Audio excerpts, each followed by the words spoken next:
शांति। आज 5 दिसंबर 2022 है और प्यारे बाबा के आज के साकार रूप से चले हुए मधुर महावाक्यों को स्पष्ट करेंगी आदरणीय आशा दीदी। ओम शांति दीदी। ओम शांति। बाबा ने कहा, मीठे बच्चे, जितना ज्ञान रत्नों का दान करेंगे उतना खजाना भरता जाएगा। विचार सागर मंथन चलता रहेगा, धारणा अच्छी होगी। बाबा कहते हैं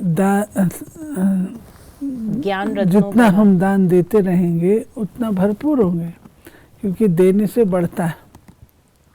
तो जितने हम देते जाएंगे, इसका कुछ सिंधी में कहा भी जाता है, जो देने वाला वो देता है, लेने वाला थक जाए, ऐसा। तो हम जितना देते जाएंगे हमारे पास भरपूरता होती जाएगी। प्रश्न है कि जिन आत्माओं के भाग्य में बेहद का सुख नहीं है, उनकी निशानी क्या होगी? वो ज्ञान को सुनेंगे लेकिन जैसे उल्टा घड़ा, बुद्धि में कुछ भी बैठेगा नहीं। अच्छा कहेंगे, महिमा करेंगे, कहेंगे हाँ सबको ये सुनाना चाहिए, मार्ग बहुत अच्छा है, परंतु खुद उस पर नहीं चलेंगे। बाबा कहते हैं ये भी तकदीर। तुम बच्चों का फर्ज है सर्विस करना, हजारों को सुनाते रहो, प्रजा तो बनती है। बाबा कहते हैं आपका फर्ज है ज्ञान सुनाना, तो चाहे प्रजा बनती जाए चाहे कुछ भी, लेकिन ये तो ज़रूर है कि हमें परिचय बाबा का अंत तक ही हर आत्मा को देना है। माँ बाप मिसल बेहद के बाप से वर्षा लेने का पुरुषार्थ करो, नॉलेज को धारण कर आप समान बनाते रहो। गीत है, तकदीर जगा कर आई हूँ। तकदीर सदैव दो प्रकार की होती है, एक अच्छी दूसरी बुरी, एक सुख की दूसरी दुख की। भारत के सुख की तकदीर भी है तो दुख की तकदीर भी है। भारत ही सुखधाम था, भारत ही दुखधाम है।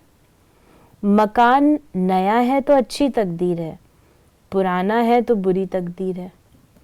भारत ही पहले नया था, अब फिर पुराना हुआ है। यानी जो नया है वो तकदीरवान वाली बात है, और जो पुराना है वो बाबा कहते तकदीर ढीली हो गई। बाबा ने कहा कि पुराना है तो बुरी तकदीर है, इन बातों को भी अभी तुम बच्चे ही समझ सकते हो, दुनिया नहीं जानती। तुम्हारा ध्यान इन बातों तरफ खिंचवाया जाता है कि बच्चे तुम कितने तकदीरवान थे, देवी देवता विश्व के मालिक थे, अभी नहीं है। अच्छी तकदीर बदल अब बुरी हो गई है।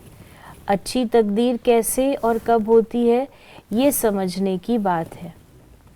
समझाने वाला एक ही बेहद का बाप है। भारत की ऊंची तकदीर कब थी? जब स्वर्ग था। बुरी तकदीर अब है। फिर बाबा ने हम बच्चों को कहा, मनुष्यों की जब तकदीर बुरी होती है तो कितने पत्थर बुद्धि हो जाते हैं। दुख और सुख का ये खेल है। अभी तुमको बाप ने पारस बुद्धि बनाया है, बुद्धि का ताला खोला है। तुम जानते हो सृष्टि का चक्र फिरता रहता है। सृष्टि पुरानी होती है तो उसमें दुख है। अभी तुमको 3 आंखें मिली हैं। देखिए, बाबा ने हमें शुरू से जो मुरली की ट्रेंड चल रही है वो कंट्रास्ट चल रहा है, नई और पुरानी, दुख वाली सुख वाली। तो बाबा हम बच्चों को कहते हैं कि दोनों को बुद्धि में रखते हुए जो श्रेष्ठ तकदीर जिस दुनिया के लिए है उसको बनाने के लिए आपको अभी पुरुषार्थ करना है। बाबा ने कहा, जब तुम्हारी भक्ति पूरी होती है तब मैं आकर सद्गति देता हूँ। योग का भी ज्ञान चाहिए, पावन बनने के लिए भी ज्ञान चाहिए। शास्त्र पढ़ने से तो पावन बनने की कोई बात नहीं। भारत जब पावन था, संपूर्ण निर्विकारी था, तब धनवान भी बहुत थे। ऐसा धनवान और पवित्र किसने बनाया? क्या गंगा स्नान करने से बने या शास्त्रों को पढ़ने से बने? आज की मुरली में बाबा ने ज्ञान की सॉलिड पॉइंट्स ली हुई है और बाबा इसमें बता रहे हैं कि मैं ही करने वाला हूँ।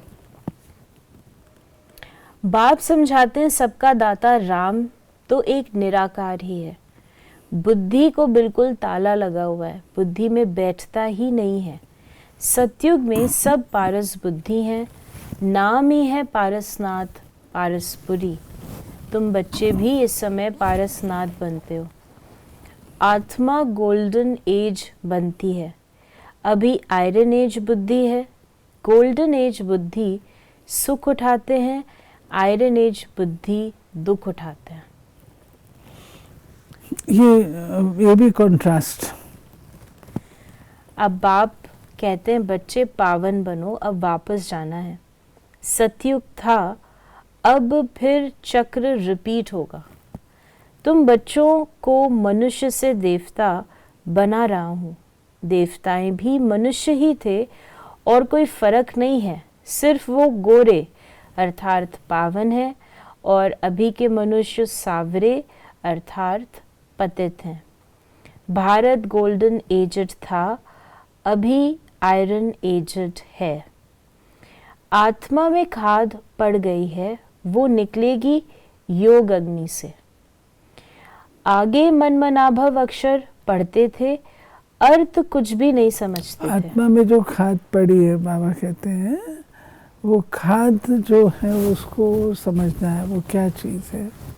देखिए, जब देह अभिमान में हम आ जाते हैं तो देह अभिमान में आने से हमारे अंदर व्यर्थ का संचार होता है, बहुत कुछ व्यर्थ आता है। वो व्यर्थ आता है देह अभिमान के रूप से।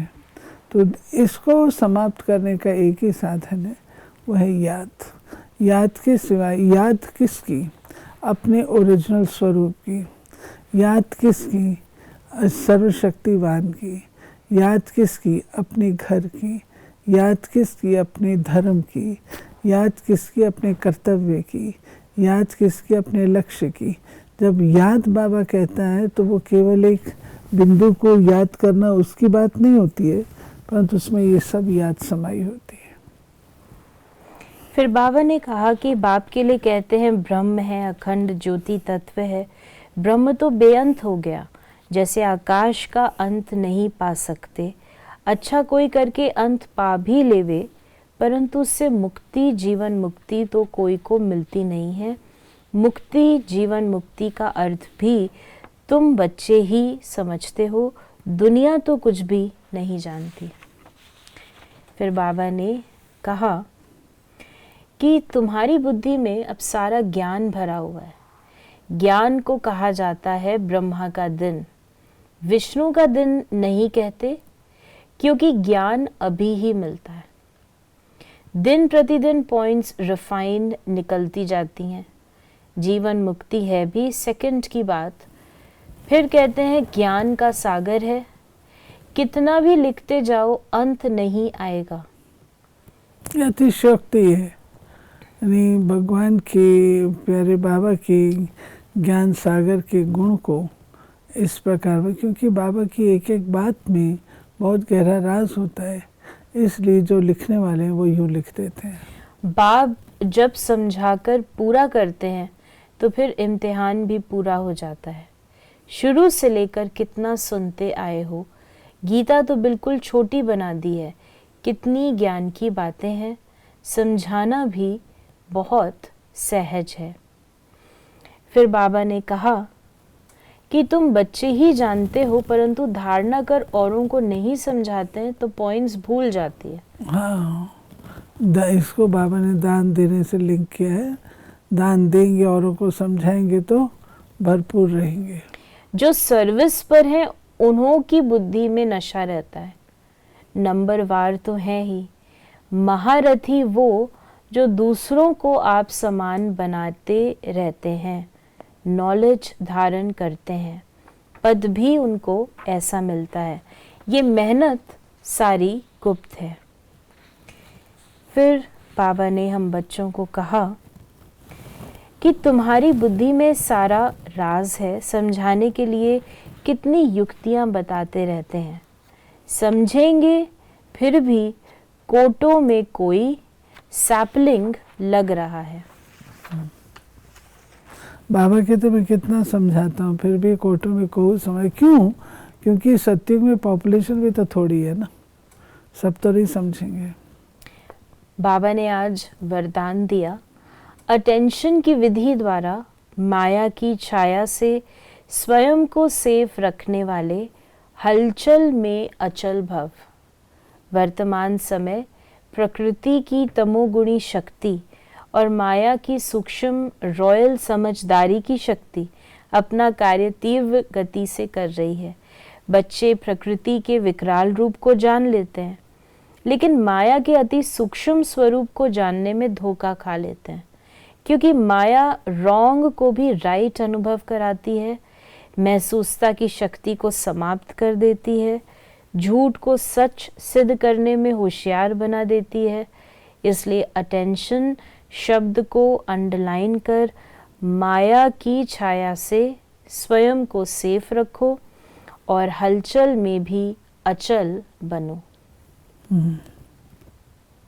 ठीक है। और स्लोगन है, हर संकल्प में उमंग उत्साह हो तो संकल्पों की सिद्धि हुई पड़ी है।